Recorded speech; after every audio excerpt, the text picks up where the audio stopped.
आज़ाद कश्मीर कानून साज असम्बली दे इंतखाबात दूजा मरहला मुजफ्फराबाद हल्का L27 ते 28 वोटिंग जारी। मुस्लिम लीग नून ते पीपल्स पार्टी फिर आमने सामने। L27 पीपल्स पार्टी दे जावेद अयूब उम्मीदवार, नून लीग दी नौरीन आरिफ ते IBP दे सरदार तबारक भी मैदान विच। L28 दे 174 विचों बाकी 54 स्टेशन उत्ते पोलिंग 2 अगस्त में 120 पोलिंग स्टेशन गैर हतमी गैर सरकारी नताइज के मुताबिक पीपल्स पार्टी के बासिल नकवी नून लीग के उम्मीदवार चौधरी शहजाद उत्ते सिर्फ 5 वोटां की बरतरी हासिल। इलैक्शन के दूजे मरहले में नून लीग 14 जबकि पीपल्स पार्टी 5 सीटां जित चुकी है।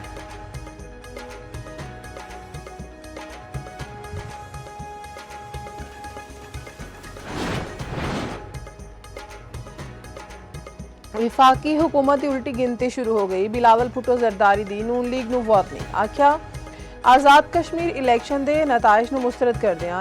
ये साफ ते शफाफ नहीं, धांधली ज़दा ते कातिल इलैक्शन सन।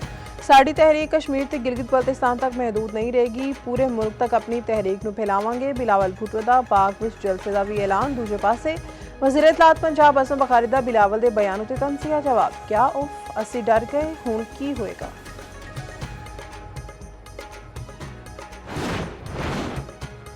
ईरान नूं कार्रवाई तो पहले आखिरी मौका देना चाहने। अमरीकी सदर ट्रंप की ईरान नूं फिर धमकी, मुज़ाकरात दा भी दावा कर दिता। आखदे ने ईरान नाल मुज़ाकरात जारी ने। ईरान सऊदीया अमारात कतर ते होर मुल्कां ने दरखास्त की है। ईरान लई चंगे मुआहदे उत्ते दस्तखत दा आखिरी मौका है। डील ते ना मन्निया तो ईरान नूं तबाही दा सामना करना होएगा। ईरान नूं जोहरी हथियार रखने की इजाजत नहीं दे सकते। कल तक आपने हुर्मुज़ दोबारा खुल जाएगी। आपने हुर्मुज़ के बाद असी ईरान की जोहरी सलाहियत उत्ते गल करांगे।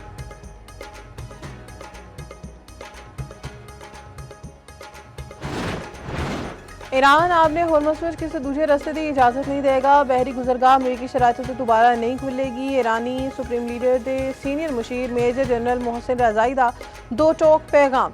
एक इंटरव्यू में मोहसिन रजाई ने आख्या जो जंगी जहाज भी लिया गया तो उन्होंने भी तबाह कर दिता जाएगा। अमरीका ने फौज उतारी तो भी निशाना होएगी। बहुत सारे जहाज ईरान की वार्निंग उत्ते वापस मुड़ रहे हैं।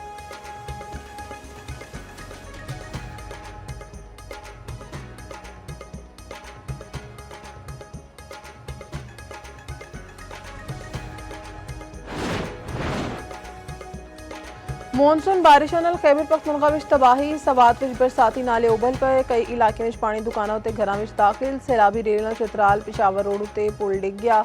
गिलगित बल्तिस्तान विच ग्लेशियर फटन नाल दरमियाने दर्जे दा सैलाब। शाहराह कराकरम बंद। हरीपुर विच बारिश के बाद नदी नाले विच तोगयानी।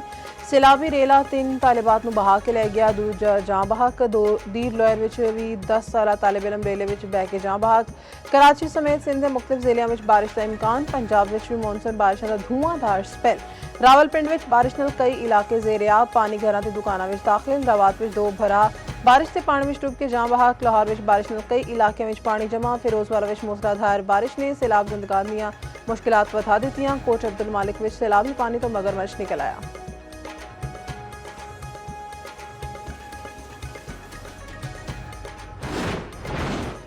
शहदाए करबला दा चहलम अज मजहबी अकीदत और एहतराम दे नाल मनाया जा रहा है। मुल्क भर विच छोटे वड्डे जलूसां दा एहतमाम है। सिक्योरिटी दे सख्त इंतजाम। कंटेनर्स ला दिते गए ने। कराची विच मरकजी जलूस निश्तर पार्क तो दोपहर 1 बजे बरामद होएगा। MA जनाह रोड ट्रैफिक लिए बंद रहेगी। लाहौर विच जलूस हवेली अलिफ शाह अंदरून दहली गेट तो बरामद। पिशावर विच मातमी जलूस इमाम बारगाह अखवंद आबाद अंदरून शहर तो बरामद होएगा। इस्लामाबाद विच चहलम दा मरकजी जलूस अपनी मंजिल उत्ते अपड़ के इख्तिताम पजीर। हजरत आता गंजबख्श अली हजवेरी रहमतुल्लाह अलैह ते 3 रोज़ा सालाना उर्स तकरीबात। मुल्क भर तो ज़ायरीन दी आमद सिलसिला जारी। दूध दी सबील ते लंगर दा वसी इंतजाम। लाहौर विच अज मुकामी छुट्टी।